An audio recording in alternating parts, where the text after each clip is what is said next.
اللہ الرحمن الرحیم رب اشرح لی صدری ویسر لی امری واحلل عقدۃ من لسانی یفقہوا قولی۔ السلام علیکم ورحمۃ اللہ وبرکاتہ۔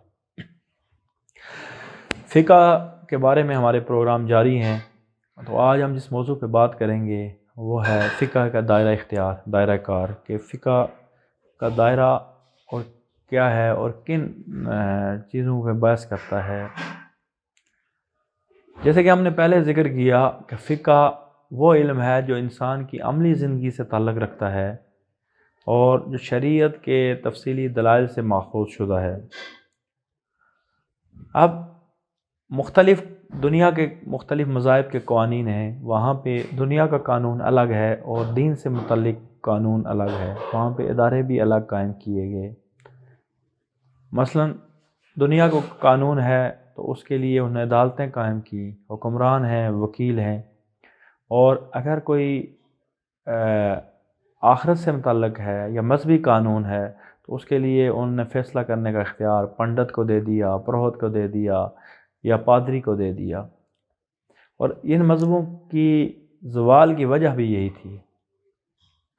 لیکن اسلامی قانون یا اسلامی فقہ جس کو کہتے ہیں، وہ ایک ہی وقت میں تمام اختیارات جو ہیں انسان سے متعلق، خواہ روحانی ہیں، خواہ مذہبی ہیں، خواہ دنیاوی ہیں، وہ تمام چیزیں ایک ہی قانون کے اندر ان کو بحث کیا جاتا ہے۔ ان میں دنیا اور آخرت کا پیمانہ الگ کرنے کا پیمانہ کوئی موجود نہیں کہ دونوں کو سپریٹ کیا جائے کہ یہ دنیا ہے۔ فقہ کی کتابوں کو پڑھیں گے،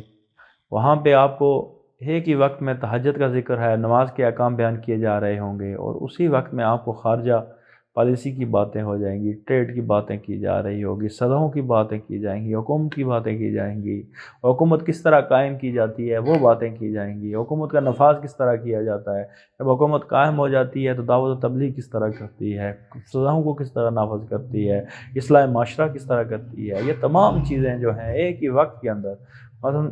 آپ کے اخلاقی جرائم بھی تعزیری جرائم میں شمار کیے گئے ہیں، شراب پینا وہ بھی اس کی سزا مقرر کی گئی ہے، چوری کی سزا مقرر کی گئی ہے، آپ کسی پہ عیب جوئی کرتے ہیں، کسی پہ الزام لگاتے ہیں، اس کی سزا مقرر کی گئی ہے۔ تو یہ ایک ایسا علم ہے جو وسیع ہے اور جس کی مختلف ڈائمنشنز ہیں، جو انسان کی زندگی کے ہر پہلو پہ محیط ہے اور انسان کی زندگی کی ہر چیز کو وہ ڈسکس کرتا ہے۔ اور اسلام میں کوئی مذہبی پیشوائیت نہیں، کسی کی ٹھیکیداری نہیں،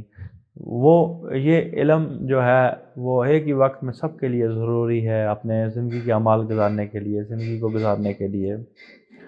اور نہ ہی اس کو دو پارٹ میں تقسیم کیا جا سکتا ہے، مذہبی اور دنیاوی۔ تو فقہ کا دائرہ کار انسان کی عملی زندگی کے ہر پہلو سے ہے۔ امید ہے کہ آپ کا آج کا پروگرام آپ کو پسند آیا ہوگا۔ وما علینا الا البلاغ۔